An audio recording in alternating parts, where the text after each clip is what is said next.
ناظرین، اس سے پہلی ویڈیو میں نے رمضان المبارک کے متعلق چند باتیں کی تھی۔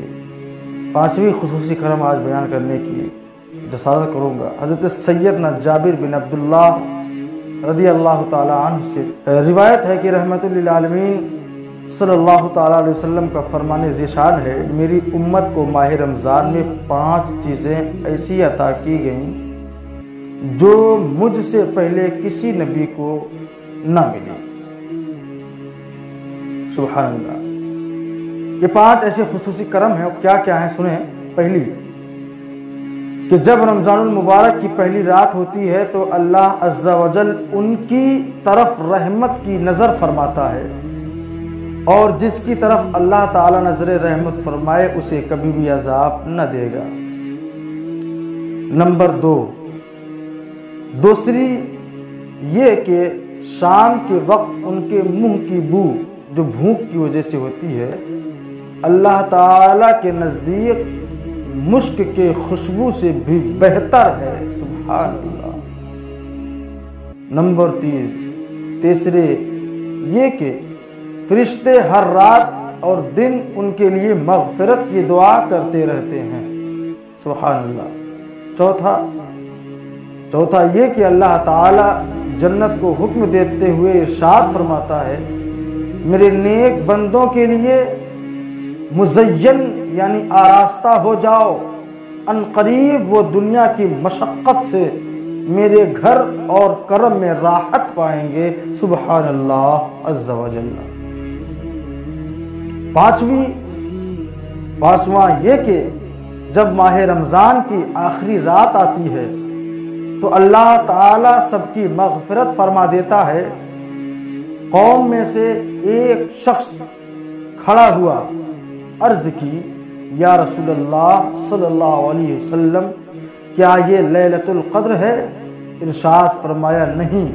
کیا تم نہیں دیکھتے مزدور جب اپنے کاموں سے فارغ ہو جاتے ہیں تو انہیں اجرت دی جاتی ہے؟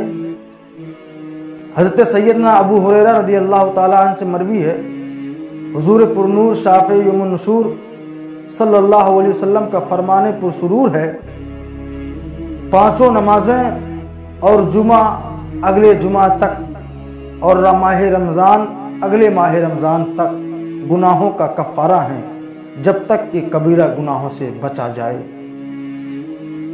سبحان اللہ۔ رمضان المبارک میں رحمتوں کی چھما چھم بارشیں اور گناہ صغیرہ کے کفارے کا سامان ہو جاتا ہے۔ گناہ کبیرہ تو توبہ سے معاف ہوتے ہیں۔ توبہ کرنے کا طریقہ یہ ہے کہ جو گناہ ہوا خاص اس گناہ کا ذکر کر کے دل کی بیزاری اور آئندہ اس سے بچنے کا عہد کر کے توبہ کرنا ہوگی۔ مثلا جھوٹ بولا، یہ کبیرہ گناہ ہے، بارگاہ خداوندی میں یہ عرض کرے، اے اللہ میں نے جو یہ جھوٹ بولا اس سے توبہ کرتا ہوں اور آئندہ نہیں بولوں گا۔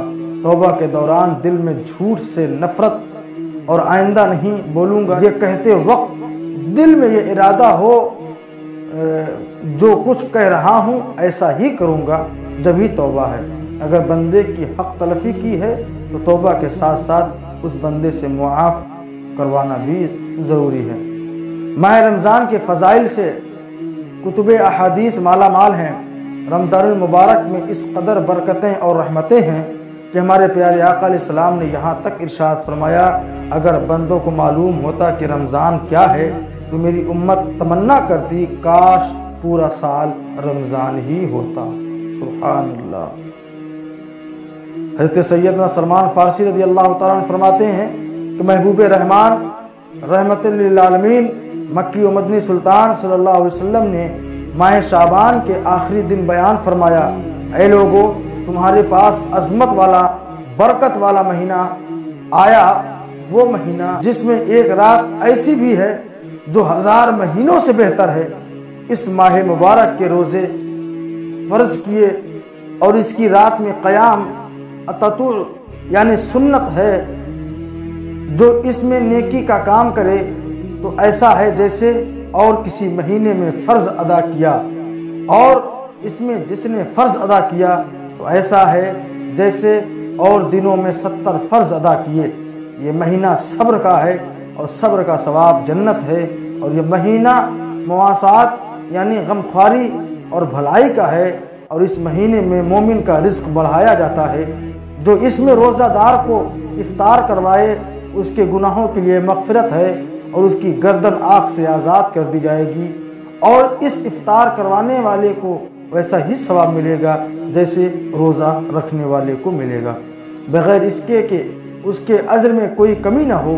ہم نے عرض کی یا رسول اللہ صلی اللہ علیہ وسلم، ہم میں کا ہر شخص وہ چیز نہیں پاتا جس سے روزہ افطار کروائے۔ آپ صلی اللہ علیہ وسلم نے ارشاد فرمایا، اللہ تعالیٰ یہ ثواب تو اس شخص کو دے گا جو ایک گھونٹ دودھ یا کھجور یا ایک گھونٹ پانی سے روزہ افطار کروائے، اور جس نے روزہ دار کو پیٹ بھر کر کھلایا اس کو اللہ تعالیٰ میرے حوض سے پلائے گا، یہ کبھی پیاسا نہ ہوگا یہاں تک کہ جنت میں داخل ہو جائے۔ یہ وہ مہینہ ہے کہ اس کا اول یعنی ابتدائی 10 دن رحمت ہے، اور اس کا اوسط یعنی درمیانی 10 دن مغفرت ہے، اور آخر یعنی آخری 10 دن جہنم سے آزادی ہے۔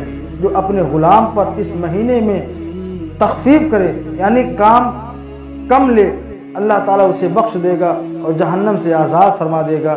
اس مہینے میں 4 باتوں کی کثرت کرو، ان میں سے 2 ایسی ہیں جن کے ذریعے تم اپنے رب کو راضی کرو گے، بقیہ 2 سے تمہیں بے نیازی نہیں۔ پس 2 وہ باتیں جن کے ذریعے تم اپنے رب کو راضی کرو گے وہ یہ ہیں، لا الہ الا اللہ، اللہ کی گواہی دینا، استغفار کرنا، جبکہ 2 باتیں جن سے تمہیں غنا بے نیازی نہیں وہ یہ ہیں، اللہ تعالیٰ سے جنت طلب کرنا، جہنم سے اللہ کی پناہ طلب کرنا۔ حضرات، ابھی بھی جو حدیث پاک بیان کی گئی اس میں ماہ رمضان کی رحمتوں، برکتوں اور عظمتوں کا خوب تذکرہ ہے۔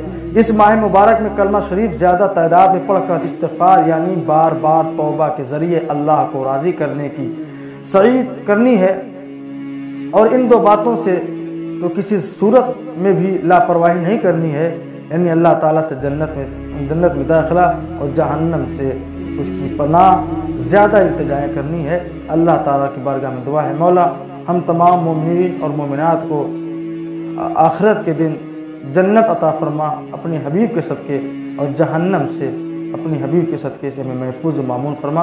السلام علیکم ورحمۃ اللہ تعالیٰ۔